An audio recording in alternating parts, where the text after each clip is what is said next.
Mais nous, puis nous organiser avec d'autres, quoi. Mais c'est vrai qu'il faut bien commencer par quelque part, comme une habituation, mais vraiment de barbeuse, comme on dit. Hein. C'est important de regarder. Je ne vous énumère pas le nombre de problèmes qu'il y a. Quoi, hein. Je vous donne simplement la solution. Quoi. Puis pour l'instant, c'est la répression, la police, les flics. Je vous donne un exemple. Moi, j'habitais là à côté. Mon concierge était un indique. Et le gars à côté, en face, le café, c'était un indique. Et l'épicier, en sortant à droite, était un indique. Et le journaliste, en bas à gauche, mon immeuble était un indique. Quoi. Et en face, il y avait la police aussi. Bah, donc voilà, ça montre quand même un petit peu. Hein. Puis je vous raconte une petite histoire qui est quand même très, très, très symbolique. On a mené une immense campagne, vraiment immense, quoi, hein, avec, j'allais dire, des gros moyens, y compris financiers. Et elle était relativement, moi je trouve qu'elle était bien faite parce qu'elle était progressive. On changeait d'affiche toutes les semaines. Et on disait aux gens, si vous avez un milliard, parce que ça coûtait un milliard au commissariat, si vous aviez 1 milliard à dépenser, à quoi pourrait-il servir? Alors tout le monde répond. Et entre autres, on a revendiqué largement en vous traitant de formation professionnelle. Ça, c'est génial. Tu formes 200 gars tous les 3 mois, c'est super. Ben, tu sais pas ce qu'on a eu? Un commissariat. Il y a 200 mecs dedans. Voilà, c'est ça aussi la réponse à un besoin immédiat, quoi, hein, qui est une formation comme. Oui. Oui, donc en gros, ZSP, c'est formé pour donner une autre réponse aux problèmes sécuritaires, aux problèmes dans le quartier qui sont avec. Voilà. Et puis, quand on nous a enlevé les bancs, parce qu'on n'avait plus le droit de s'asseoir, quoi, hein, la justification, c'était un peuple qui s'assoit, c'est un peuple qui réfléchit. Donc ici, il n'y a rien à réfléchir, vous circulez vite fait, vous tournez en rond. C'est une autre réponse, quoi. Hein. Et puis voilà, puis il y en a plein. Et voilà. Aujourd'hui, quelles sont les réactions face à ça? Que construire avec les gens? Ça reste à... Bah, nous, pour l'instant, on marque quand même notre présence, quoi, hein, voilà. Notamment par des affichages, pour dire que la présence policière n'est pas une solution. En plus, elle est ratée quand même. Hein, elle est ratée. À part l'emmerdement.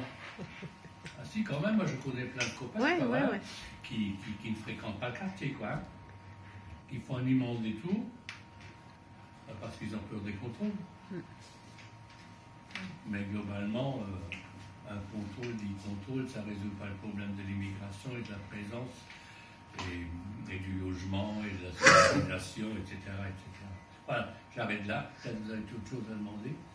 Ou votre vision du quartier, il ne faut pas qu'elle soit trop pessimiste. Non, mais je pense qu'on va il y a quand même des gens qui se sont battus on a gagné pas mal de choses. Quoi. Je donne simplement, suite à une grosse mobilisation qui a duré quand même 10 ans, avec des gens du quartier, des gens d'immeubles, avec des comités d'immeubles, on a obtenu, ça c'est dur quand même, c'est une vraie bagarre, 10 ans. Hein. On est là, on restera là, on ne bouge pas. Vous faites ce que vous voulez, mais on a décidé et les gens signaient. Je reste là et je ne quitterai mon immeuble que si je suis relogé ici et je quitterai l'immeuble quand le dernier sera relogé. Donc ça, grosso modo, on l'a eu. Excusez-moi, en fait, c'est parce que on a failli vous déloger. C'est ça? Ah ben non, alors oui. Parce que moi, je sais pas, en gros, c'était on rase le quartier, on pense pour les classes moyennes, et vous allez voir au loin, quoi. Okay. Alors, dans les années 80, 82, donc, le plan de rénovation. C'était des gens qui étaient relogés à 60 km, hein, même plus d'ici. Pour la mixité sociale, ça veut dire remplacer les pauvres par des gens et des immeubles en accession classe moyenne. Parce que... Toujours la même chose. Et où c'est qu'on pourrait avoir ces informations et des lectures, tout ça? Oui. Il y a on est d'accord que... Enfin, moi, c'est aussi pour ça que je venais ce soir. Ouais. Vous représentez en fait la zone de... Solidarité populaire. C'est ça, ce qu'on voit dans les murs. Voilà. Au moins, ça m'a interpellé. Ça fait 3 ans que je suis dans le quartier. c'est exactement des choses comme ça que je recherchais. Donc c'est aussi pour ça que je suis là ce soir. Donc je suis contente de vous rencontrer. Et qu'on me dise en plus qu'il y a déjà eu ça, des marches, il y a plus de 30 ans. J'étais née en fait. Bien sûr. Au moment où je suis née. Moi, voilà, donc ça m'intéresse d'avoir des retours en fait sur ça. Voilà. Oui. Zone de solidarité populaire, c'est des habitants du quartier. Ouais. C'est l'idée aussi qu'en étant dans le quartier, on peut créer de la solidarité dans le quartier. Sûr. Et c'est à partir du quartier qu'on peut manifester de la solidarité au plus près. Y compris avec tout ce qu'a dit Bernard, les interventions policières sans arrêt. Dans le quartier, ça a toujours été comme ça. Y compris pendant la guerre d'Algérie, y compris avant même la guerre d'Algérie, il y a toujours eu cette occupation policière. Et il y a toujours cette histoire de dénoncer le business, les Marlboro Bled, etc. Donc, toute cette histoire de faire la chasse aux pauvres. Et il y a eu cette campagne avec, à l'époque, des foyers, des immeubles, des hôtels meublés. Je termine le deuxièmement. Donc, premièrement, on est là, on ne bougera pas. Hein. Alors là, ça sera frappé de tilt, ils n'ont pas tout compris. Deuxièmement, on sera relogé dans un quartier à dominant HLM. Logement social. Ça permet l'accès au logement la plus grande masse. Et troisièmement, relogement, suppression de tous les hôtels meublés et relogement des habitants en HLM. Ce qui fait que c'est quand même intéressant parce que ça stabilise la population la plus fragile, quoi. Hein. Et là-dessus, en gros, on a gagné. Ensuite, il y a une opération de déstabilisation, notamment sur le plan culturel, parce qu'on a supprimé, il y avait pas mal de musique dans le temps. Hein. Il n'y en a plus pas, on faisait une boutique. Il y avait pas mal de fêtes, énormément de fêtes. Hein. Entre chaque café, il y avait une salle de fête en dessous, là, on les chantait samedi, dimanche, on s'amusait bien. Quoi, hein. Et puis, après, on a fermé systématiquement, à peu près systématiquement, tous les cafés, tout ce qui servait des lieux de rassemblement, parce que soi-disant, voilà, on fait trop de bruit. Hein. Trop de bruit. Le bruit et l'odeur, c'est ça? L'odeur, ça c'est Chirac. Chirac, ça, ouais. Mais bon, ça... On se fait bien en cours de ça parce que parfois on me la rappelle. Et dans les différents chantiers de zones de solidarité populaire, donc des gens du quartier, et puis plus large, pas la Goutte d'Or seulement, le quartier 18e, quoi. Et ben, il y a aussi Ahmed qui a proposé qu'on parle justement de la lutte contre le capacitisme et qui nous informe et qui nous forme ce soir. Donc voilà, donc la première question était notre conception que chacun donne sa conception du mot handicap, c'est ça? Ok. Donc je veux bien me lancer, parce que on a déjà parlé un peu en petit comité. Donc je suis canadienne et puis le mot handicap en anglais et en français au Canada était plus ou moins banni dans les années 70. C'était considéré comme une insulte de dire que quelqu'un était handicap. Et ils ont remplacé le mot handicap par le mot, en anglais, c'était special needs. Et en français, ça serait des besoins spéciaux. Avec l'idée que si tu utilises ces termes-là, tout le monde a des besoins spéciaux. Personne n'est parfait. Et ça donne l'idée que tout le monde mérite le même traitement, quelle que soit leur situation, parce que, quels que soient leurs besoins spéciaux, ils ne sont pas aussi différents les uns des autres. Donc, ma conception du mot handicap, c'est que c'est un mot qui ne doit plus exister.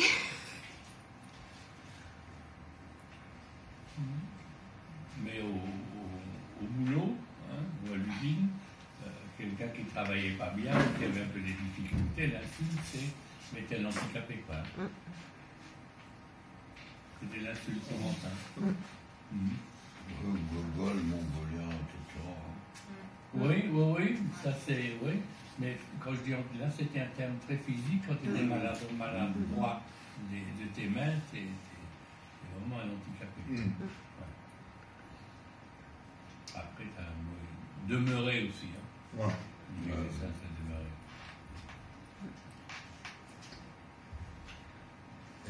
Ouais, moi je pense un truc un peu spontanément comme ça. C'est vrai que j'ai tendance à être un peu mal à l'aise d'utiliser le terme handicapé pour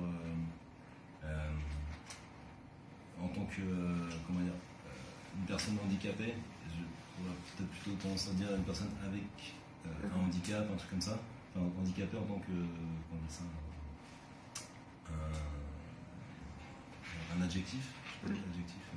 Je sais pas si c'est le truc exact, mais une mode grammatical, mais voilà, peut-être j'essaie voilà, je me pose la question en tout cas voilà, d'utiliser ce mot, voilà, plutôt dire une personne un handicapé ou une handicapée.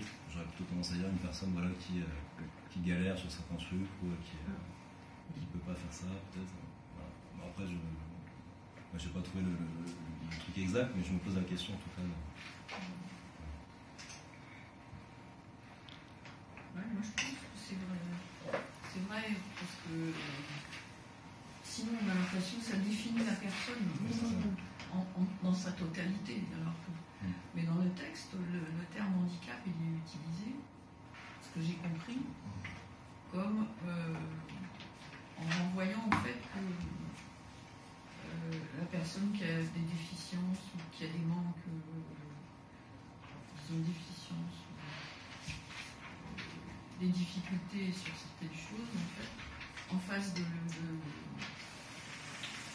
face de cette personne, il n'y a pas ce qu'il faut.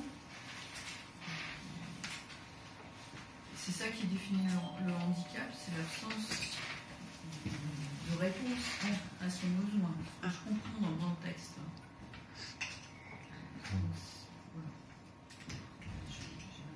Voilà. En plus,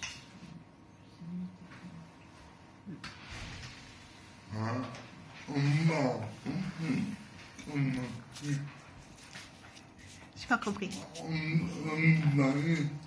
On commence à... Ok.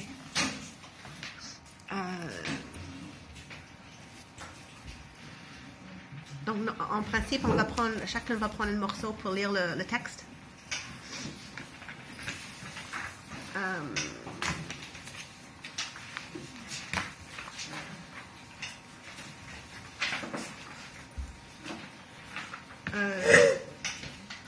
Donc, l'idée c'était que chaque personne allait prendre un bout du texte à lire. Tout le monde a. Non. Normalement, il y a 15 copies, je ne sais pas. Ils sont là, ils sont sur la table. Qui va commencer? Marie-Jeanne? Bon, ben, je commence. Très bien. Oui, après, tu... Définition. Capacitisme. Un système d'oppression et d'exclusion des personnes ayant des incapacités physiques, mentales, intellectuelles ou sensorielles durables, se construisant par une société normative qui crée des situations de handicap via son environnement, son fonctionnement. Personne ayant des incapacités, c'est une personne ayant des déficiences psychologiques, physiologiques et ou anatomiques. Personne en situation de handicap est une personne ayant des incapacités qui, du fait des inadaptations de la société et de la norme sociale, se trouve exclue de toute participation à la vie sociale. Valide, validé, capable, capablé est une personne qui n'a pas de situation de handicap, ayant des incapacités ou pas. Donc, on a des déficiences qui causent des incapacités. Puis, du fait de l'inadaptation de la société, celle-ci crée des situations de handicap. Comment tu veux qu'on lit tout le texte ou si vous voulez qu'on s'arrête à un moment, vous dites. Hein, c'est pas un monologue, mais dès qu'il y a des questions, n'hésitez pas. Tu veux continuer, Jean-François? Ok, vas-y. Alors, le capacitisme est fondé sur le système capitaliste. L'ergothérapie s'est développée pour réadapter nos corps à travailler. On cherche à exploiter et à rentabiliser nos corps le plus possible. Et si on est peu ou pas performant, on est exclu de la société. L'adaptation de la société coûte de l'argent, donc on nous enferme en institution ghetto.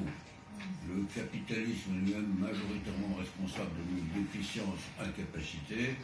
Quand on pousse les personnes au rendement et à la productivité, ça fabrique des déficiences, incapacités, accidents de travail, mais aussi erreurs médicales. Je ne distingue pas le capital de l'État-nation, les violences policières, la dépendance aux drogues, les violences classistes, racistes, celles fondées sur l'orientation sexuelle qui fabriquent des déficiences d'incapacité, qui fabriquent des déficiences d'incapacité qui existeront tant que le capital État-nation existera. Généralement, les collectifs en France, les organisations de personnes ayant des incapacités physiques nomment les oppressions qu'elles subissent en tant que validisme. Il y a deux choses qui me dérangent. La première, c'est justement ce mot est utilisé majoritairement par les organisations de personnes ayant des incapacités physiques, les organisations de personnes ayant des incapacités mentales préfèrent le terme de psychophobie, rarement de validisme, encore moins de capacitisme.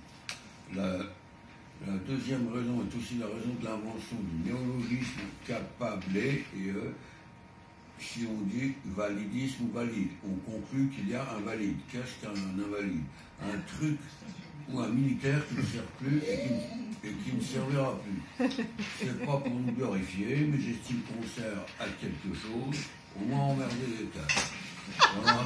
Pendant une discussion avec les camarades du collectif de lutte anticapacitiste, une camarade nous a proposé les termes validé et invalidé, sous-entendu par la société.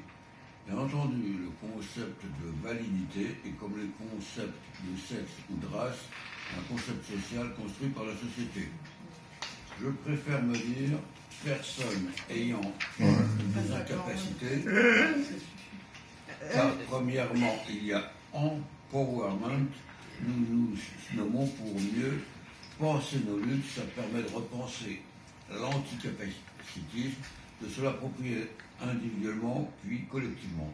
Je me dis en incapacité, il y a des choses que mon corps ou cerveau ne peut pas, pour certains ne pourra jamais, et est incapable de faire, mais je peux faire d'autres choses. Il faut seulement que la société s'adapte à mes incapacités. Beaucoup de personnes pensent que le handicap, c'est par exemple le fait de ne pas marcher. Ce n'est absolument pas le cas. Le fait de ne pas marcher, voire comprendre facilement, etc., c'est des incapacités. Le handicap est un obstacle mis par cette société normative. En Espagne, elle parle de personnes avec des diversités fonctionnelles. Pour parler des personnes ayant des incapacités, ça pose problème. Pourquoi les personnes qui ne sont pas en situation de handicap, on considère qu'elles sont sans diversité fonctionnelle. Donc, moi, je n'ai pas la suite. Je suis pas compris. Jean-François, je pense qu'il y a... Jean-François, je pense que... Qu'est-ce qui va prendre le relais? Eliane? Je ne sais pas où c'est. Non, c'est la... Ok, très bien. Ok, très bien. Il est attaqué. On peut, comme dans les autres oppressions, distinguer deux formes de capacitisme. Institutionnel, c'est les bâtiments officiaux pas totalement ou pas du tout accessibles. Le métro non plus, sauf les dernières lignes, je ne l'ai jamais pris seul. Le bus, si le conducteur, la conductrice a la flemme de sortir la rampe, se barre. C'est notre déresponsabilisation. On est financièrement dépendant de notre tutelle jusqu'à 20 ans. L'allocation des adultes handicapés, 860 € maintenant, est accessible jusqu'à 20 ans. Mais si tu es marié, tu n'as presque plus rien. Si tu vas avec une accompagnante, un accompagnant à un rendez-vous extra-loisir, médical ou administratif, la grande majorité des personnes parlera uniquement à l'accompagnante, l'accompagnant. C'est le fait de signer. Quand tu n'as pas la capacité physique de signer, on te conseille d'être sous curatelle ou tutelle, c'est-à-dire nous remettre sous l'autorité d'un adulte pour redevenir mineur. Il y a capacitisme à l'embauche aussi. C'est le Téléthon importé des États-Unis. Depuis 1987, le Téléthon, événement caritatif organisé le premier week-end de décembre, par l'Association française contre les myopathies, AFM, avec l'aide de France Télévisions et Lions Club International, dans le but de financer des projets de recherche sur les maladies génétiques neuromusculaires, myopathie, myotonie de Steinert, essentiellement, mais aussi sur d'autres maladies génétiques rares. Le Téléthon utilise nos corps et nos vies pour émouvoir le public valide, entre guillemets, qui lâchera des euros plus facilement. Pendant tout un week-end, des histoires individuelles de personnes concernées défilent sur France Télévisions, représentées comme des leçons de vie, des personnes inspirantes, tout en dramatisant le handicap. Entre parenthèses, créé par la société normative. Je termine le paragraphe. Le handicap, c'est tellement triste, soit on le subit, donc on en est victime, soit on le dépasse et on devient des héros-héroïnes. Notre but dans la vie est évidemment, c'est la guérison, c'est pas du tout être autonome, étudier, voyager, fonder une famille ou pas, vivre tout simplement. Guérir, devenir normal.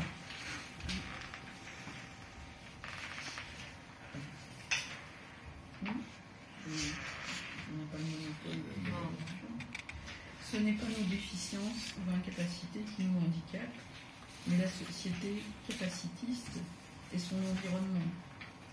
Sur les réseaux sociaux, on trouve le même phénomène, mais pour avoir des likes. C'est aussi le cinéma, exemple de deux films qui étaient loin de la réalité, Intouchable et Avant toi. Je vais commenter vite fait le second. C'est l'histoire d'un banquier qui, suite à un accident, devient infirme et veut se suicider, et d'une joyeuse prolo qui devient son auxiliaire de vie. Ils deviennent amoureux, ils voyagent, c'est mignon, mais vaut mieux être capablé et pauvre qu'infirme et riche apparemment, car le banquier se fait euthanasier avec l'aide de sa bien-aimée, auxiliaire de vie. C'est magnifique, non? Je sais pas que tu l'as vu le film? On tire de ça. C'est magnifique, non? Un film fait par des capablés, d'après un livre écrit par une capablée, joué par des capablés, pour émouvoir majoritairement des capablés sur une riche personne ayant des incapacités. J'ai vachement envie de m'identifier au personnage. Bien évidemment, certaines personnes ayant des incapacités veulent mettre fin à leur jour, mais c'est majoritairement parce que la société, leur famille, leur environnement leur font comprendre qu'ils n'auront jamais de famille, d'enfants, qu'ils seront toujours tristes et seuls. Alors ça peut passer du complexe du dominé, en passant par un mépris de soi, jusqu'au suicide. La volonté de se suicider est semblable à celle de guérir. Devenir normal découle d'une même cause. Notre société est faite par des capablés pour des capablés. Après, c'est tout qui... Oui, je continue. Personnellement, j'imagine. En fait, c'est distinguer deux formes de capacitisme, ah oui, institutionnel et personnel. Personnel. Deux formes de capacitisme. Donc, deuxième personnel. Alors j'ai envie d'ajouter deux sous-catégories parce qu'il y a les capacitistes décomplexés qui nous insultent, nous volent et violent parce qu'on ne peut pas ou difficilement nous défendre. Il y a les capacitistes ignorantes, qui nous parlent avec un vocabulaire pauvre, qui se baissent pour se mettre à notre hauteur, comme si on avait 3 ans. Dehors, on demande à moi et aux personnes autour, souvent si je... Vis. Je suis seul. Si je suis seul et... Comme si c'était extraordinaire d'être seul. D'ailleurs, en manif, on dit presque toujours que c'est courageux de venir, alors que non, en fait, je suis juste comme les autres camarades. Certaines vidéos ou images sur Internet nous utilisent pour motiver là où le capablé, avec comme message direct ou indirect, il ou elle peut faire ça, alors pourquoi pas toi? Ou encore, regardez, c'est handicapé, il est heureux, alors profitez de la vie et fermez-la. Quand un ou une capablée est face à une action faite par une personne ayant des incapacités, sa réaction sera exagérée, hyperbolisée. Exemple, devant une œuvre faite par une personne ayant des incapacités, là le capablé se demandera si c'est vraiment la personne ayant des incapacités, l'auteur, qui commencera à glorifier cette personne, à la pleurer et pensera que c'est vraiment dommage qu'elle soit handicapée. L'exemple est valable pour une compétence sportive. un certain niveau de culture et même pour la beauté. Elle est beau, belle, mais c'est un ou une handicapé. Fanon disait à peu près ça concernant les personnes noires. Plusieurs fois, des personnes d'abord me font « Moi aussi, j'ai un cousin handicapé. C'est sympa, mais en réalité, je m'en fous. » C'est le même genre de phrase que j'ai un ou une amie noire. Le capacitisme ignorant, c'est traité, même gentiment, un ou une capablé de malade, handicapé, taré, dingue, mongol, schizo, infirme. Ou l'éternelle bêtise de dire qu'on est tous, un peu différentes. Et dire ça, c'est ignorer le système capacitiste.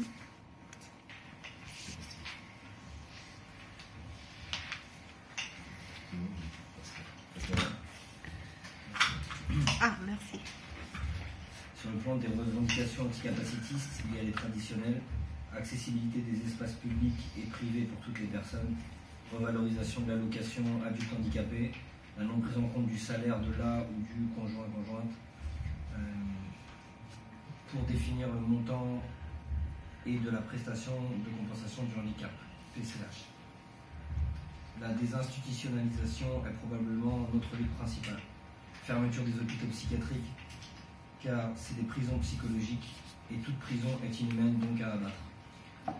Il y a des alternatives qui marchent, des centres communautaires désinstitutionnalisés, comme en Espagne, qui s'exercent dans l'environnement des individus en mêlant justice sociale et solidarité, en fixant comme objectif l'empowerment des concernés.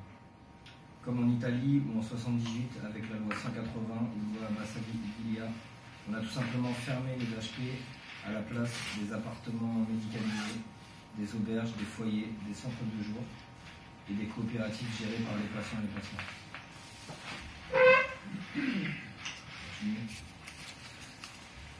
Du 3 au 13 octobre 2017, une rapporteure spéciale des Nations Unies pour les droits des personnes handicapées était en visite en France. Elle s'inquiète, entre autres, qu'environ 100 000 enfants et 200 000 adultes handicapés résident dans des institutions de toutes sortes. Les institutions doivent être totalement fermées. L'État doit tout mettre en place pour qu'on vive de manière autonome. Il faut savoir que les structures où certaines d'entre nous vivent infantilisées par les résidentes, c'est horrible. Dire, hurler à une personne de 20, 30, 40 ans d'aller bouffer, chier ou dormir. La ridiculiser devant ses amis, interdire à un couple de juste dormir ensemble, c'est inhumain. L'inhumanité, c'est aussi interdire les rapports amicaux, amoureux et encore plus sexuels entre un résident et un salarié. Alors on justifie cette connerie par la peur qu'il y ait une différence entre résidente, mais on préfère toujours quelqu'un à un autre. Une salariée préfère toujours une résidente à une autre, et inversement. Donc c'est un faux prétexte. S'il doit y en avoir un. Aujourd'hui, la CNCA, Caisse nationale pour la solidarité et l'autonomie, reverse 80% de son budget, chiffre 2018, aux institutions ghetto. Je cherche toujours à comprendre pourquoi. Si vous voulez, c'est comme si l'ancienne allocation temporaire d'attente, qui était versée aux ex-tolards, était à 80% reversée aux prisons.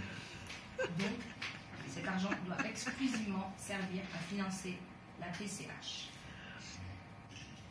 L'assistante sexuelle, grand débat au sein même des militants et militantes. Certaines sont pour, d'autres non. Perso, je suis pour. Ici, l'association pour la promotion de l'accompagnement sexuel définit l'assistance sexuelle comme une solution permettant à des personnes en situation de handicap d'avoir accès à une vie intime, sensuelle et ou sexuelle. De la prostitution réservée aux personnes en situation de handicap. En décembre, j'étais à Barcelone. Elle distingue l'assistanat sexuel de la prostitution. L'assistance sexuelle est définie comme une aide pour la personne ayant l'incapacité de se masturber ou seulement toucher son corps. Je suis plus proche de la définition espagnole. La française nous marginalise plus qu'autre chose. Par contre, je considère l'AS comme de la prostitution.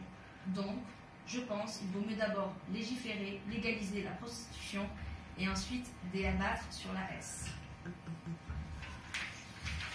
Je suis pour l'autogestion des MDPH. Actuellement, elles servent à approuver les allocations et leur montant, à approuver l'entrée des personnes dans les différents établissements, à financer les fauteuils et autres matériaux. Les MDPH sont aujourd'hui gérés essentiellement par les capables.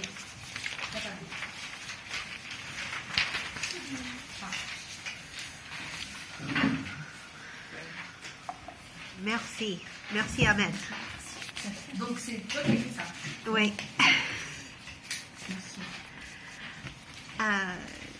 Selon sur les questions, est-ce que tu as déjà reçu des questions?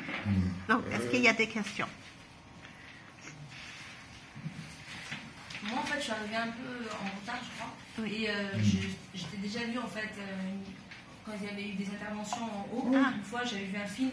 Oui. Et je t'avais vu, tu as toujours le sourire, mais je ne sais pas qui t'es, en fait. Moi, je te dis qui je suis. Je m'appelle Dalila et j'habite dans le quartier depuis 3 ans. Un peu plus de 3 ans. Voilà. Ok, donc la question, Ahmed, c'est qui es-tu?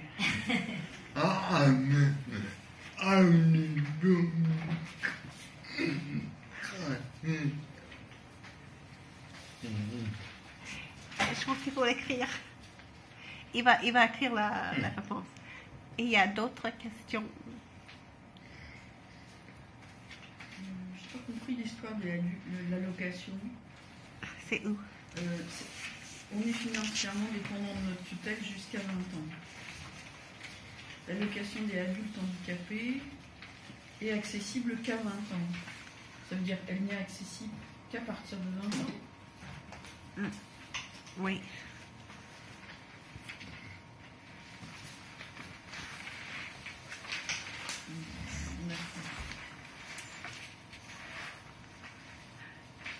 Donc, pour dire un peu, Ahmed, il habite le quartier depuis 2011 à peu près. Ça fait 10 ans, presque. 2012. Avant 2009. En tout cas, il habite le quartier depuis longtemps et il est militant dans le quartier. Il fait partie de ZSP depuis le début, je crois.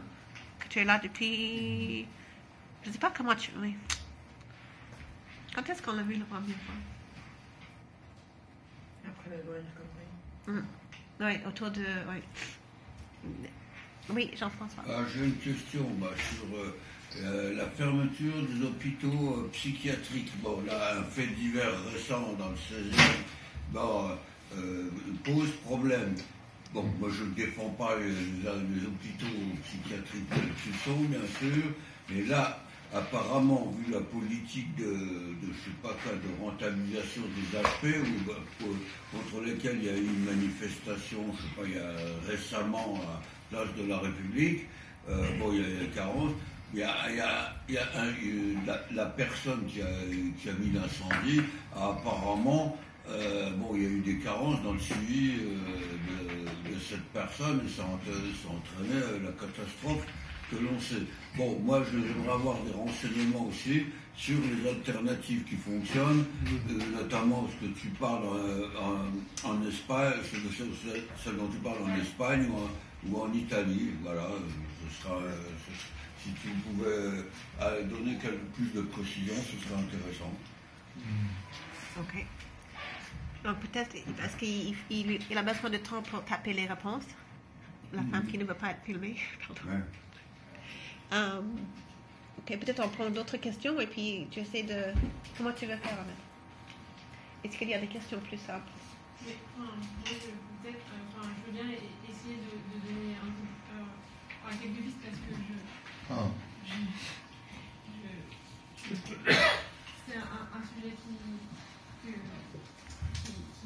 me concerne et qui non, ça c'est merci. Donc, en ce qui concerne les alternatives, moi les exemples en Espagne, je les connais peu et en vrai, ce qui se passe en Espagne et en Italie, comme je ne suis jamais allée pour voir de moi-même comment ça fonctionne, j'ai que des retours indirects. Mais en fait, moi, l'idée principale, c'est que quand même, le système psychiatrique il est hégémonique, donc on connaît à peu près ça la plupart du temps. Donc forcément, on n'a pas tellement d'autres solutions que des trucs très coercitifs à l'heure actuelle.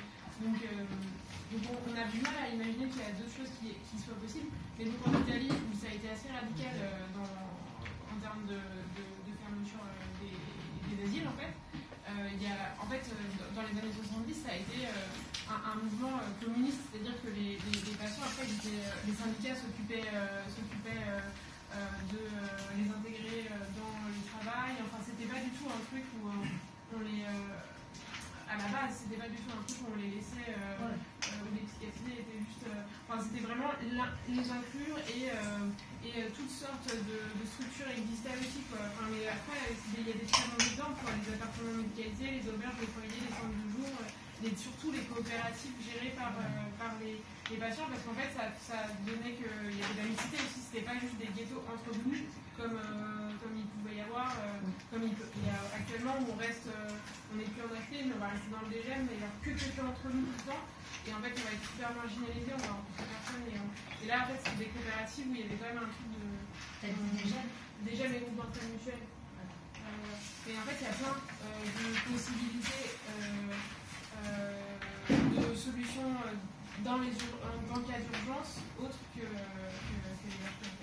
Simplement, en France, on a encore plus de mal qu'ailleurs.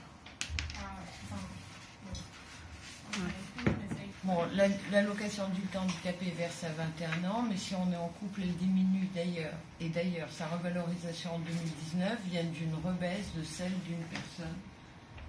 des personnes en couple, c'est ça?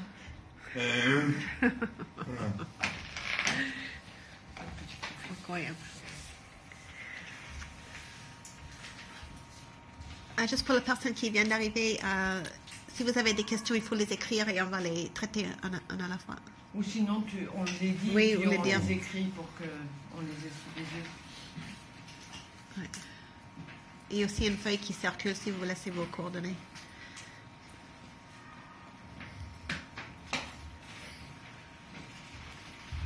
J'ai une autre question. Moi, je suis animateur à la ville de Paris, donc je bosse avec des enfants. Et il y a des centres de loisirs à parité qui sont mis en place, une dizaine, je crois 9, dans lesquels j'avais déjà eu l'occasion de bosser. Voilà, des gamins, donc c'est des enfants qui ont entre 6 et 13 ans à peu près. Et le but, donc, c'est dans des locaux qui sont aménagés pour des gens qui sont aussi en fauteuil. Voilà. Il y en a qui sont autonomes, il y en a qui ne le sont pas, les gamins. Et le concept, en fait, c'est d'avoir 30 enfants maximum, avec un taux d'encadrement d'anime qui est autour de 8 ou 9, je crois, pour 30 enfants. Et il y a 15, donc les termes qui sont utilisés, c'est 15 enfants valides et 15 enfants non valides, en fait. Voilà. Et le but, c'est de voir la vie d'un centre de loisirs, le plus, le plus normal possible, si je peux dire. Pardon, c'est peut-être choquant, tu me diras si je m'exprime mal, mais voilà, le but c'est justement qu'il y ait des expériences de part et d'autre, et puis qu'il y ait le moins d'a priori possible et le plus de choses qui se font vraiment, quoi, tu vois, que ce soit à la fois dans l'école, entre les enfants, mais aussi du coup entre les parents et dans le quartier, etc. Et voilà, je crois qu'il y a aussi d'autres trucs en France. Et, je voulais avoir ton avis. Est-ce que tu penses que ça peut être une démarche intéressante, ou est-ce que c'est encore un truc institutionnel qui met les gens dans des cases ou quoi? Je ne sais pas si tu connaissais ou pas. Juste pendant qu'Ahmed écrit la France, comment est-ce que vous avez pris conscience de cette réunion? Non, par Facebook. Ok. Par Facebook. Oui. Par Facebook aussi? Facebook aussi? Et toi? Ouais, pareil, je suis aussi. En fait, vous le suivez tous, c'est ça? Ouais. Facebook, mais j'habite à Gouda et moi j'ai vu l'affiche. Ah, mais très bien, très bien. Voilà. On n'a pas collé pour rien. C'est bien. Et les autres, juste pour savoir? Moi j'ai collé. Donc... Ouais, t'as collé.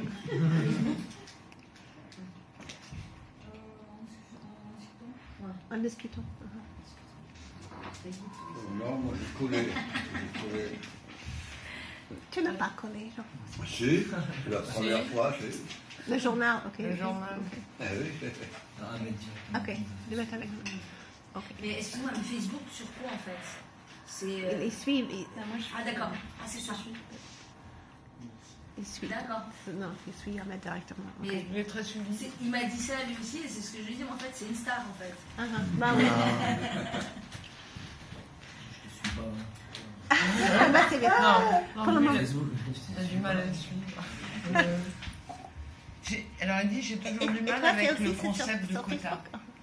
Oui. Pour répondre. Pour répondre à la question. Donc, il dit, j'ai toujours du mal avec le concept de quota. Le quota, 15 valides, 15 non valides, un animateur pour 30. C'est plus sur la partie psychiatrie, il y a une mesure récente qui a fait beaucoup scandale, qui est la mise en place de OpsiWeb. Et alors malheureusement, moi je ne suis pas très connaisseur des détails, mais en gros c'est une plateforme de partage d'informations entre les médecins psychiatres et la police, si j'ai bien compris, qui est totalement en violation du secret médical. Donc je ne sais pas si quelqu'un a plus d'informations dessus. C'est-à-dire OpsiWeb, H-O-Psi-Web. Ou si elle m'aide à des informations, si quelqu'un sait en gros en quoi ça consiste. Et là, il y a pas mal de mobilisation dessus. Il faut peut-être différencier la médecine psychiatrique en général, et puis peut-être ce qui est mentionné, si j'ai bien compris, c'est plus l'internement des personnes en hôpital psychiatrique lourd. C'est-à-dire qu'il y a d'une part le fait qu'il y ait des médecins pour la santé mentale, qui est a priori quelque chose de bien, on veut qu'il y ait un service de santé, etc. Et par ailleurs, le fait que des personnes, parce qu'elles ont un problème ou pas d'ailleurs de santé mentale, on les enferme en hôpital psychiatrique.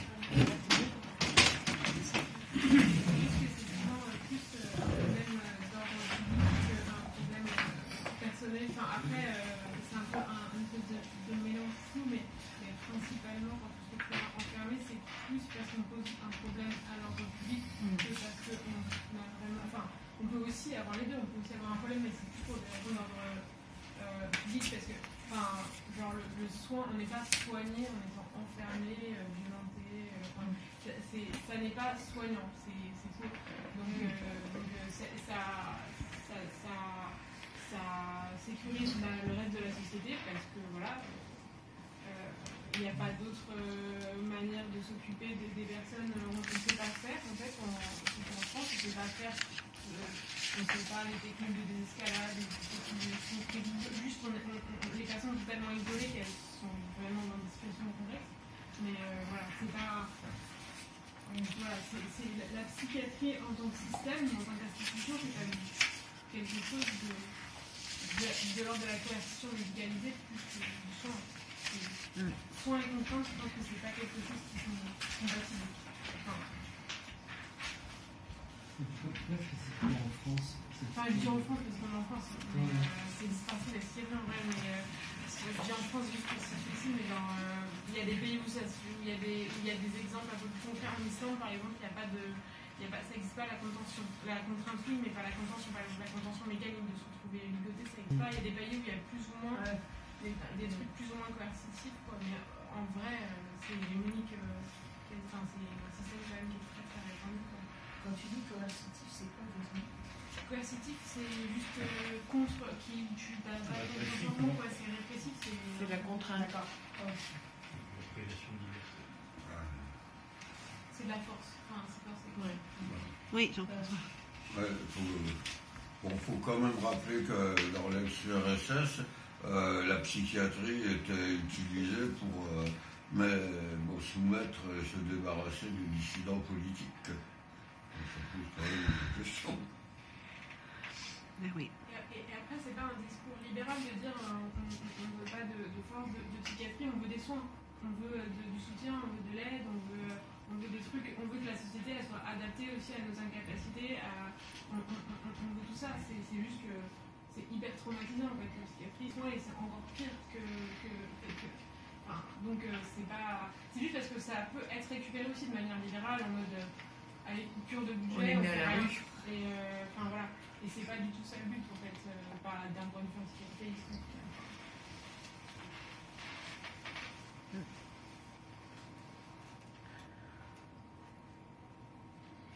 L'hôpital, il a une fonction, ce que tu as dit sur l'URSS, mais en tout cas dans les pays comme la France et les pays européens, disons, l'hôpital, il a une fonction. Et la fonction, c'est l'enfermement. Et y compris l'hôpital de santé, entre guillemets, celui qui s'occupe des corps et des maladies. Et à l'origine, il y a une fonction d'enfermement. On enferme les vagabonds, les pauvres, les vagabonds, les fous, ceux qui ont aussi des problèmes avec la famille, quoi, hein, qui sont considérés comme anormaux ou qu'il faut contrôler.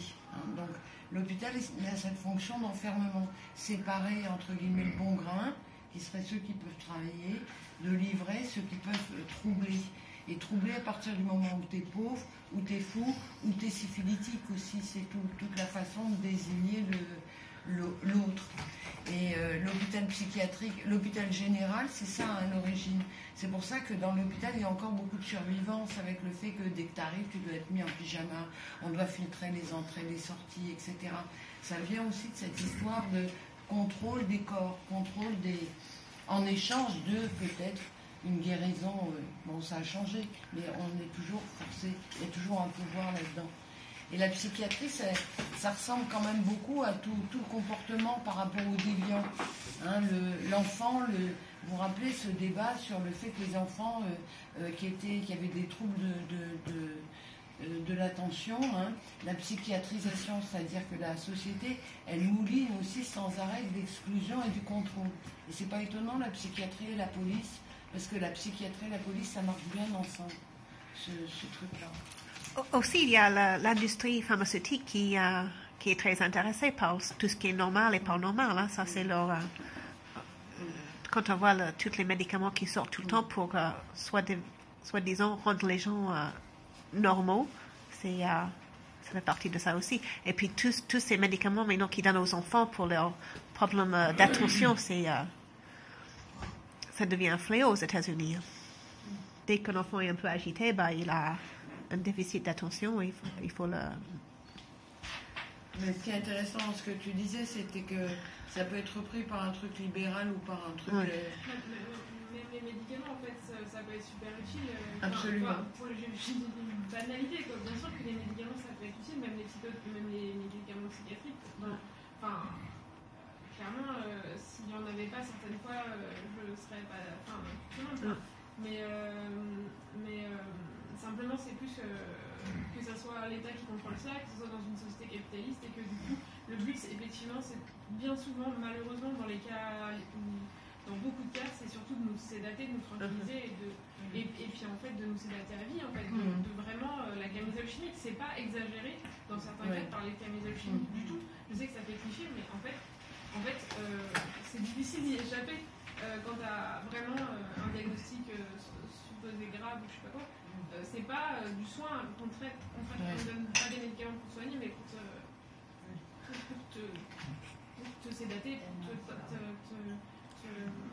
te neutraliser plus. Enfin, moi, je l'ai vécu comme ça. Et après, ça veut pas dire que les mêmes médicaments à des doses raisonnables, penser différemment, ça veut pas dire que ces médicaments sont pas utiles, en fait. C'est plus le système qui est complètement pourri, pas les méthodes en soi, ou pas le... Voilà.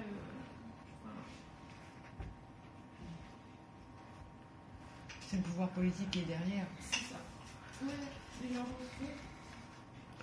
Ahmed, il dit ça s'est généralisé aux mineurs en errance. Je veux dire, on fiche les psychiatrisés d'abord. Maintenant, les mineurs, ça leur arrivera comme au reste de la population. Comme ça, maintenant les mineurs, et ça arrivera au reste de la population. Moi, il me semble qu'il faut... le lien, il est très ténu entre handicap et exclusion. Quand tu es gitan, tu ne rentres pas dans les normes. tu es exclu, tu es considéré comme un handicap, quoi. Quand tu viens du Bangladesh, c'est le même problème. Oui, mais c'est ça. Quand tu es à la porte de la chapelle, à ce temps-là, tu dors dehors, tu es considéré comme un exclu, enfin. Oui, parce que tu ne fais pas marcher, tu fais pas marcher Et quand tu es vieux, ben oui, tu ne sers plus à grand-chose non plus. C'est ça. Donc la société, elle te met dans un EHPAD ou une EHPAD. C'est ça, quand les États deviennent des sociétés privées, si tu ne sers pas à la société, bah... Donc pas derrière ou pas devant, je ne sais plus. C'est quand même la question quel type de société on veut, quelle tolérance... c'est tolérant, comment travailler avec tout le monde pour éviter cette fracture entre ceux qui rentrent bien dans le cadre, qui ne sont pas trop embêtants, et puis les autres, on essaie quand même un petit peu de les soutenir parce que sinon la société elle craquerait, mais c'est pas de l'inclusion comme on dirait. Hein. Oui, Jean-François. Ouais, bon, on peut rappeler également que l'Allemagne nazie avait réglé radicalement le problème en éliminant les personnes considérées comme folles et les handicapés physiques pour bouche inutile, et en même temps que les races dites inférieures. Non, mais je crois qu'il faut revenir là sur le terrain. Aujourd'hui, quelles sont les formes d'exclusion qu'on rencontre et les formes d'incapacité qu'on rencontre et quelle place tous ces gens-là on veut leur donner dans la société. Sinon, il me semble aujourd'hui, il y a peut-être des problèmes. Quoi, hein. Il y a une question juste derrière toi, Bernard. Oui. Après, sur les personnes âgées, sur la question du handicap, je pense que aussi, ça pose la question de comment est-ce que le capitalisme utilise nos corps. Et en fait, effectivement, une fois qu'on, je sais pas, en fait, un ouvrier, une ouvrière qui commence à être un peu âgé, qui a mal au dos, on le jette de son taf. Tu te retrouves,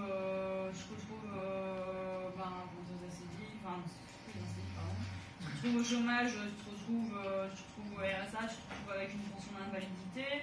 Et c'est pareil aussi, en fait,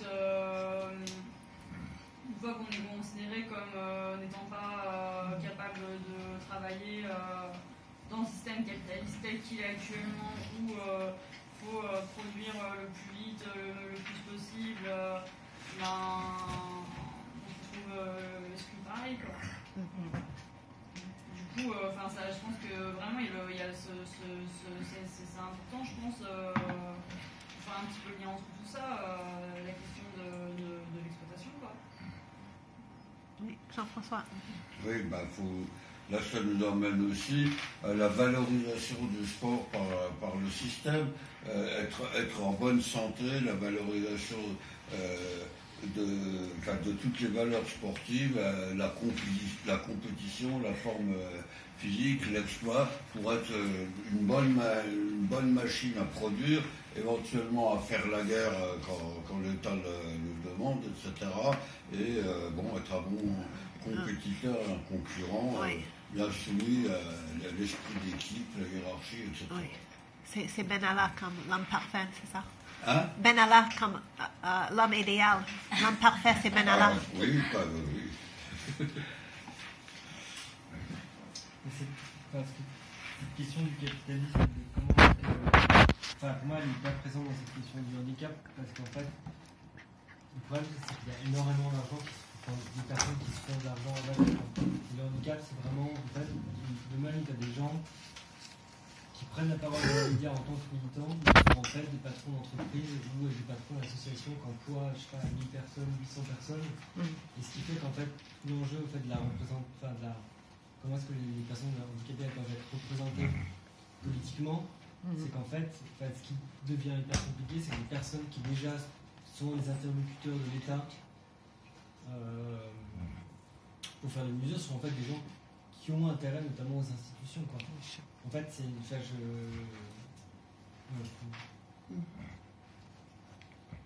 Moi, je trouve que c'est drôlement intéressant les termes dans lesquels vous posez les questions, parce que, et puis c'est grâce aussi à ce thème-là, parce que ça montre bien comment tu es un agent productif C'est ça qui compte. Tu es un agent productif ou tu es un agent reproductif pour faire des enfants.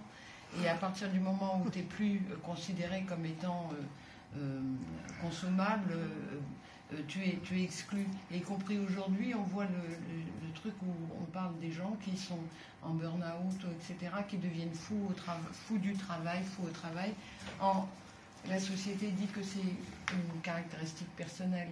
Hein, c'est une caractéristique personnelle, ils sont fragilisés.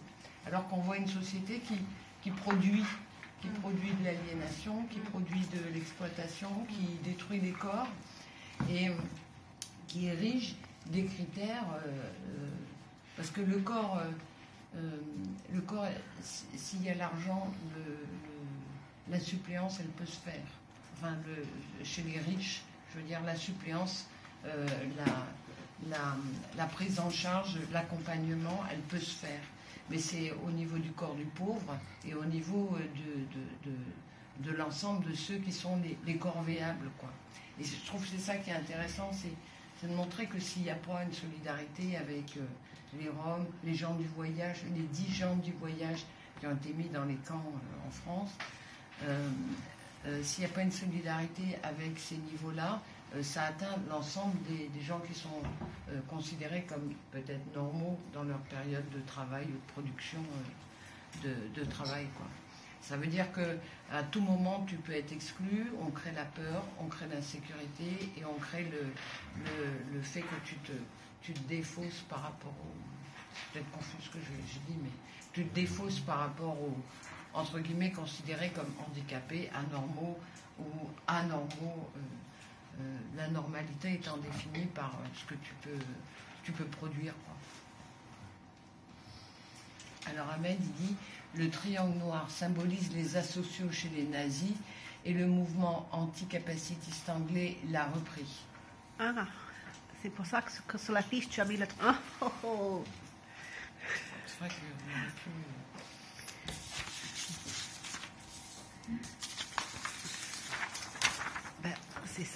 C'est ça le triangle. Elle a dit que le triangle noir symbolise les asociaux chez les nazis, un mouvement anticapacitiste anglais l'a repris, et je pense que c'est notre symbole. Moi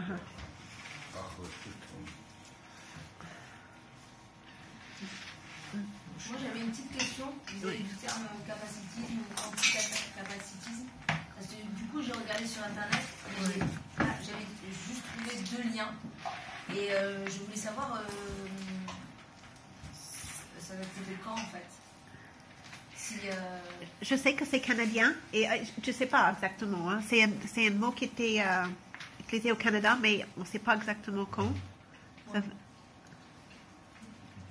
Capacitisme et anticapacitisme en fait. En fait, je voulais juste savoir si c'était une notion nouvelle en fait. Non, c'est quelque chose qui... Non.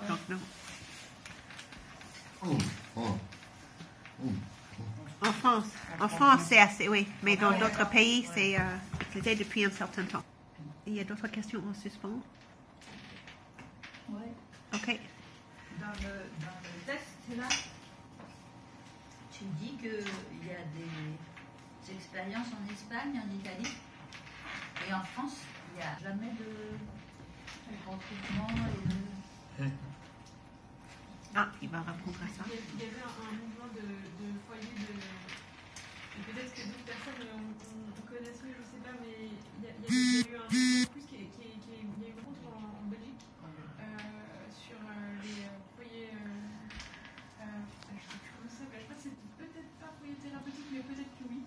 Je crois que c'était foyer thérapeutique. Et en fait, c'était plus des lieux qui accueillaient... c'est assez informel en fait. Et je sais pas, j'ai peu de. Mais il y avait plus, c'était comme ça dans les pays francophones, dans les années 70 pour le coup. Mais sinon, il y a quand même beaucoup eu en France, en vrai, les psychanalystes qui ont vachement récupéré la contestation pour parler de psychothérapie institutionnelle, qui est encore aujourd'hui perçu comme un truc super progressiste, alors que c'est, enfin moi en tout cas je considère ça comme de la merde absolue, parce qu'en fait c'est une manière de rester institutionnalisé aussi à vie, Et en plus, ça plaît que aux bourgeois psychanalystes qui se donnent bonne conscience. Ouais, on vit dans un château avec les fous, mais en fait, tu vis là-dedans, tu te fais électrochoquer, tu meurs là-dedans. Il y a le cimetière, tu n'en sors jamais. Et c'est super cool, alors que c'est une manière de. Pour moi, c'est juste une autre manière où les psys se donnent bonne conscience de nos institutionnels à vie. Parce qu'ils soignent l'institution, ils ont des grandes théories merdiques sur le fonctionnement des gens, voilà, en tout cas, en France, c'est vachement récupéré par les psychanalystes qui font de la fausse contestation. Il y a eu des psychanalystes plus radicaux que d'autres, c'est vrai, mais en général, même encore à l'heure actuelle, les critiques de la psychiatrie, elles sont vite récupérées par des psys qui prennent le micro, qui donnent la parole pas quasiment à aucun patient, sont leurs propres patients et qui sont des... bref, qui donnent leur parole, voilà. En tout cas, moi je trouve qu'en France, ce qui est caractéristique, c'est des psychanalystes qui récupèrent le truc pour du querelle de chapelle, où ils font croire que leur chapelle, c'est ce qui va sauver les gens, et après, c'est peut-être moins pire, mais en fait, c'est pas intéressant. Ça veut dire que d'une façon générale, les usagers que nous sommes du système de soins ont très peu la parole sur le système de soins, de toute façon. C'est pas eux qui parlent, soit le ministère de la Santé, soit les médecins, les labos pharmaceutiques, voire même les usagers, mais manipulés par les laboratoires pharmaceutiques. Il y a aussi beaucoup d'associations d'usagers qui sont dans un lobbying des laboratoires. Il y a très peu d'espace pour... Si on n'ouvre pas la bouche pour aller dans leur sens, on est dans le déni, on est fou, on est une fois accusé, donc c'est notre violence intérieure qui parle. En fait, si on n'ouvre pas la bouche pour dire ce que les soignants veulent entendre, on est d'emblée invalidé. Notre parole, elle est invalidée. En même temps, ce qui est assez fou, c'est que la psychanalyse, elle est quand même, tu vois, très bien considérée par la classe française. Et c'est horrible. Il y a des... j'ai vu des communiqués du LBA, par exemple. Tu peux y aller, tu peux y aller. Qui était vraiment hallucinant, quoi. Vraiment, c'est des trucs qui sont complètement anti-scientifiques. D'un coup,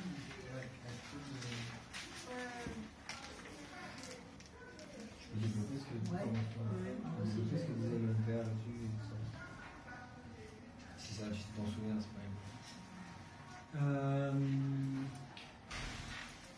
Non, mais c'était un peu disant. En fait, non, ils reprennent l'argument psychanalytique. C'est-à-dire que la psychanalyse, c'est un peu du bullshit, mais ils s'approchent du sujet de la personne, en fait, contre les critères, notamment contre les critères. À un moment donné, il fait une systématisation des maladies, des troubles, de manière à ce que,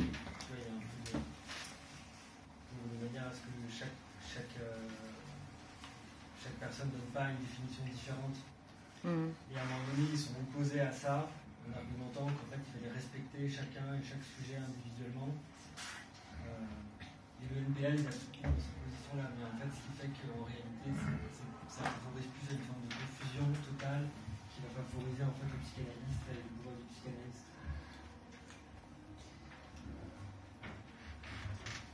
Je trouve quand même que, historiquement, en gros, c'est quand même une rupture. La psychanalyse, en donnant la parole, en principe, qui est-ce qui parle? C'est pas le médecin, c'est le patient. Après, bon. Je pense que ça n'est pas certainement l'état de travers, mais bon. Enfin bon, je ne sais pas si c'est vraiment le sujet. Ouais. Je ne vais pas me lancer sur là-dessus parce que je pourrais. Donc, effectivement, on retrouve très régulièrement ce discours que la psychanalyse défend l'humain face au système, à l'industrie, à la médecine, etc. Et en fait, dans les faits, on retrouve plutôt les psychanalystes à la tête des facs de médecine, du département de psychiatrie, etc. Et ils sont de fait une certaine institution ici, et c'est plus ça qui va souvent poser problème, plutôt que... après, il y a tout un tas d'autres questions sur le fond, mais même sur la forme et la structure, il y a déjà des soucis. Oui, déjà, ils se présentent comme une alternative en France, alors qu'ils ont le monopole, ils ont été les leaders de la psychiatrie pendant des décennies en France. Ils ont structuré la psychiatrie française et ils osent se présenter comme une alternative. Alors en fait, c'est un retour en arrière. Et puis tout ce bullshit autour de la... Excusez-moi, c'est pas ce que vous dites était intéressant, mais ce qu'ils disent en général, c'est qu'ils font de la thérapie par la parole et que la parole c'est génial et tout ça. En fait, ça coûte super cher une psychanalyse. C'est un truc pour les bourgeois. Après, il y a d'autres façons, il y a d'autres critiques à faire. Il y a des psychanalystes qui arrivent à... Bon, voilà. Mais genre, la parole, c'est pas forcément la seule chose dont on a besoin. On a besoin que les conditions matérielles, elles changent. On n'a pas besoin de faire 20 ans de psychanalyse chez un bourgeois de merde du 16e qui va nous parler de nos parents, de je sais pas quoi. En fait, on a besoin de conditions de vie pas stressantes. On a besoin qu'on respecte notre altérité vraiment et pas de faire de la thérapie par la parole avec des bourgeois. En fait, c'est horrible. Et puis, je vais même pas rentrer dans leur théorie sur la psychose, parce que c'est leur théorie complètement baseuse sur la psychose, c'est ce qui cause la maltraitance en France institutionnelle dans les psychiatres. Pendant des décennies, les chefs de service de psychiatrie, c'était des psychanalystes qui ont toujours des visions de la psychose complètement barrées, complètement pétées, je sais pas quoi dire. Ahmed, il dit, déjà je considère la psychanalyse comme une secte. Je trouve qu'il n'y a pas de preuves scientifiques là-dedans. Je vous conseille le documentaire de Sophie Robert. Après, il continue. Les preuves scientifiques de l'effet des traitements humains. Oui, Jean-François. Moi, je suis pas tellement d'accord quand même. Il faut dire qu'il y a psychanalystes et psychanalystes. Depuis Freud, il y a eu tellement diverses écoles déjà, Jung, Adler, et puis bon, il y a Reich qui a essayé de concilier ça avec le marxisme. Il a fait des tentatives intéressantes, mais jusqu'à ce qu'il devienne complètement fou lui-même aux États-Unis. Bon, moi, je n'ai pas envie de rejeter toute la psychanalyse, même si tout ce que vous venez de dire est sans doute vrai, mais bon, quelle alternative? Il y a la psychiatrie, le traitement par les médicaments, bon, on peut s'en servir aussi, mais il faut voir comme. Et à part ça, qu'est-ce qu'il y a? Si déjà on écoutait les patients, on écoutait des psychanalystes qui ne savent rien du tout de ce qu'on vit et qui n'en ont rien à foutre de notre intérêt, de nos besoins, en fait, si on partait des besoins vraiment de soins et d'aide des patients, on trouverait beaucoup plus vite des solutions qu'en partant des théories complètement pétées des psychanalystes. Après, oui. Non, c'est intéressant. Donc, il y a la femme derrière Bernard et... Mais par rapport à la médecine, moi je suis franchement, depuis que je suis toute petite, je peux pas saquer les médecins quand ça arrive. Je peux pas. Et en fait, à chaque fois, effectivement, le pouvoir médical, il s'impose à nous. Comme on n'a jamais le droit à la parole par rapport à ça.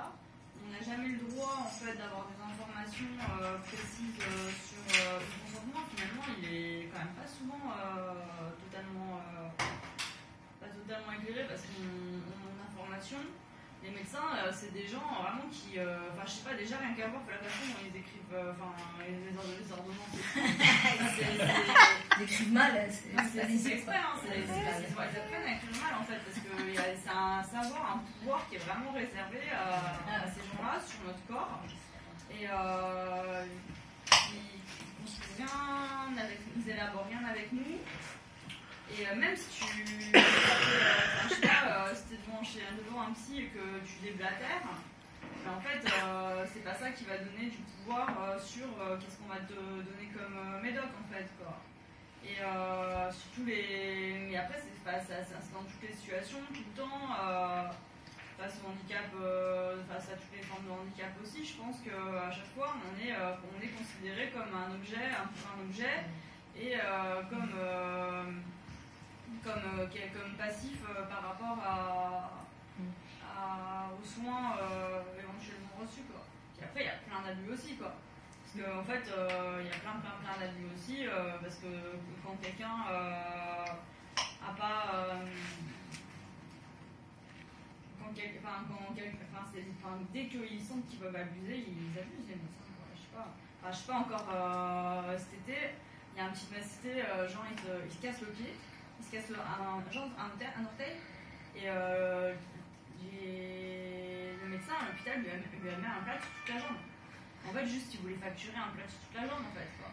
Mais, et voilà, et en fait, sa maman, elle me disait, mais je savais très bien qu'il avait pas besoin d'un plâtre sur toute la jambe, mais c'est un médecin, j'ai pas osé contester. Et plein de fois, j'ai vu des cas comme ça. Et là, donc, c'était un cas parce que du coup, c'était des personnes, c'est des familles de la cité, quoi. Plein de fois sur des personnes en situation de handicap, j'ai vu des abus comme ça où les médecins se permettent des choses, tentent des choses, de faire passer des choses qui sont inacceptables.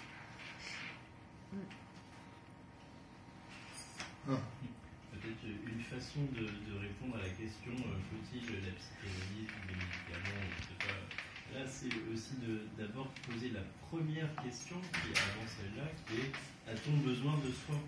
Ça rejoint un peu la discussion de soi, tout court. Parce que ça n'est pas toujours le cas. Et ça rejoint un peu l'introduction d'Ahmed, qui est parfois on n'a pas forcément besoin de se faire soigner, ce n'est pas forcément le premier besoin selon les situations. Et on n'a pas forcément besoin de tout médicaliser. Et la parole des usagers et des patients, ça devrait être celle-là d'abord, avant d'être celle de faut-il parler à un psychanalyste, etc.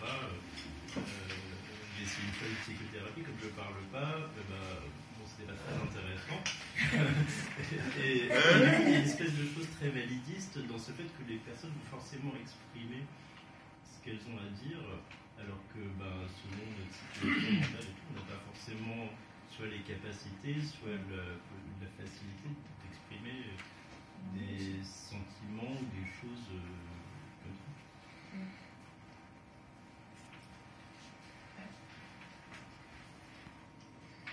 Avec la notion de capacitisme, il y a la notion de norme. La norme, ça sert à classer, ça sert à étiqueter, ça sert à mettre dans des boîtes et à fermer les boîtes. Et cette norme, elle est, que ça soit physique, mentale ou sociale, elle est édictée par le pouvoir. Mais moi, je trouve que c'est intéressant dans le texte d'Ahmed, c'est l'aspect... mais tu as quand même trop de mérite d'aller dans les manifestations alors que tu es comme ça. Ça, je trouve que... Moi, je trouve ça intéressant pour nous, pour moi, pour nous, je vais pas dire ça pour nous, mais pour moi, c'est intéressant d'entendre ça, quoi. Parce que, moi aussi, j'ai un ami qui est handicapé, quoi. Et quand il dit, j'en ai rien à foutre. Et je trouve que ça, c'est extrêmement important, parce que de redire que t'es pas obligé, parce qu'en plus de prendre le poids social sur tout ça, tu es obligé d'être, entre guillemets, un gentil handicapé. Un gentil... voilà. Et je te remercie de prendre attention de moi et de me dire que je suis si extraordinaire d'aller dans la manif. Connard, tu devrais y aller toi aussi. Mais je trouve que ce message-là, il est important. Ce message-là, on l'entend pas. Et c'est vrai qu'on l'entend pas parce qu'il est complètement réprimé. Et je crois que si on dit qu'on se bagarre contre la discrimination, contre l'oppression, on se bagarre aussi contre cette oppression-là. Et moi, j'ai l'impression qu'on nous l'a quand même beaucoup inculqué, quoi. Spontanément. Donc on a besoin de révélateurs. Il y a d'autres questions? Oui. On va donner le nom du documentaire, si je sais pas. Oui. Justement, Sophie. Robert. T'as dit le nom de la documentaire, je crois qu'on est pas le mur. Le mur? De Sophie Robert. Ouais. Je sais pas, Sophie Robert. Il y a un nouveau. Il y a un nouveau.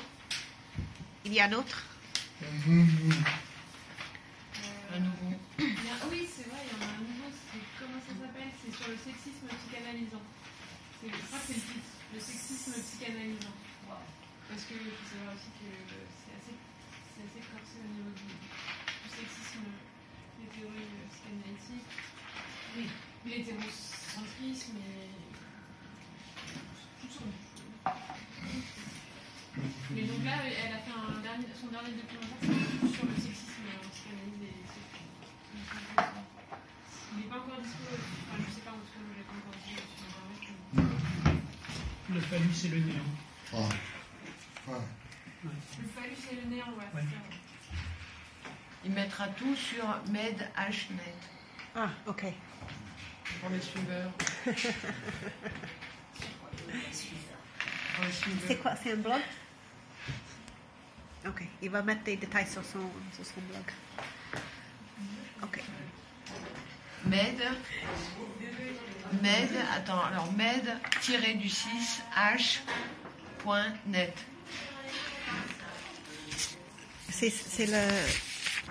C'est le nom que tu utilises quand tu signes tes textes, c'est ça? Ouais. MED, comme un med. Et en minuscule.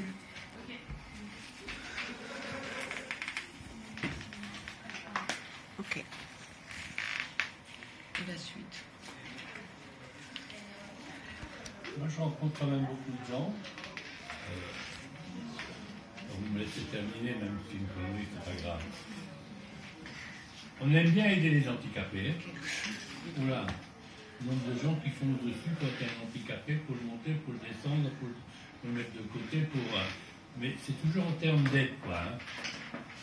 C'est jamais en termes de tu as des droits et comment tu vas prendre ta vie en main, ils n'attendent pas, quoi. Hein. Mais il faut sortir de ce système on aide les gens plutôt et de leur dire tu as des droits et qu'est-ce que tu peux faire, quelle place tu peux occuper. Ça paraît parce qu'à force d'aider, c'est infantilisant, c'est humiliant et on ne s'en sort pas quand on tourne en rond là. Une société qui aide, c'est pas une société qui valorise les personnes. Et donc comment nous, au quotidien, on peut inverser un peu les choses, quoi. Hein. Je trouve qu'il y a la question des droits aussi.